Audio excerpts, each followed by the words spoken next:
Ele que se manifestou na tribuna durante o grande expediente a respeito do seu projeto, que foi protocolado ainda em janeiro, dia 27, então 10 meses de espera.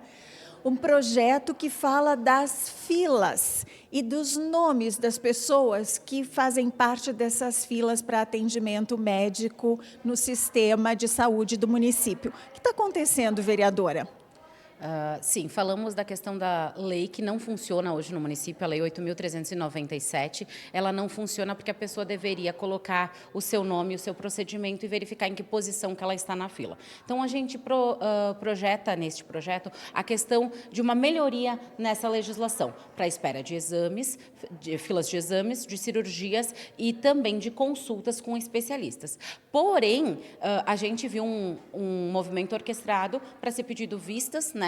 No mês de setembro ainda, foi pedido vistas. A gente ainda verificou a questão de nova legislação pela questão de tempo. Então, não tinha, ele seria, a partir de aprovado, ele já deveria valer como lei. Então, a gente protocolou uma questão de uma emenda pedindo 120 dias para, a partir da aprovação, ele virar lei. Inclusive, para dar tempo ao Executivo a colocar esse projeto em prática. Porém, a gente viu mais uma manobra hoje, né, do líder de governo que protocolou uma emenda na questão do nosso projeto, e uma emenda que não diz nada com nada. Então, a gente fez a nossa crítica no grande expediente, falando dessa questão, 10 meses aí para o projeto estar tramitou em todas as instâncias, todas as comissões, inclusive na de Constituição, no qual disse que ele é constitucional, porém a gente teve mais isso. Mas a gente é persistente, ao mesmo tempo que a gente faz o trabalho, né, de vereador, de escuta, de protocolar os projetos, buscar essas melhorias, a gente vai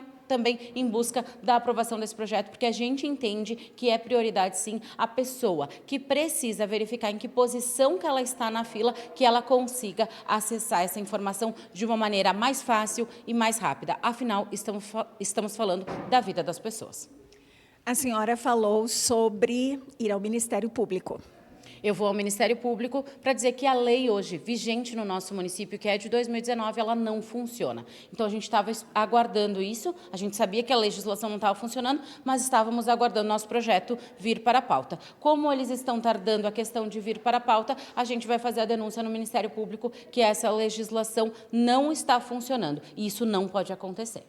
O seu objetivo é trazer para discussão, de qualquer maneira, este projeto. Isso mesmo, a gente discute tantas outras coisas, afinal, hoje foi discutido a questão de verba suplementar para a publicidade, né? E daí todo mundo estava ali para aprovar. Na hora de falar da questão de um projeto de lei que impacta diretamente a vida das pessoas, as pessoas se eximem. Muito bem, muito obrigada pela sua entrevista, a gente agradece demais e lhe deseja boa sorte em todos os seus planos. Nós ficamos por aqui hoje.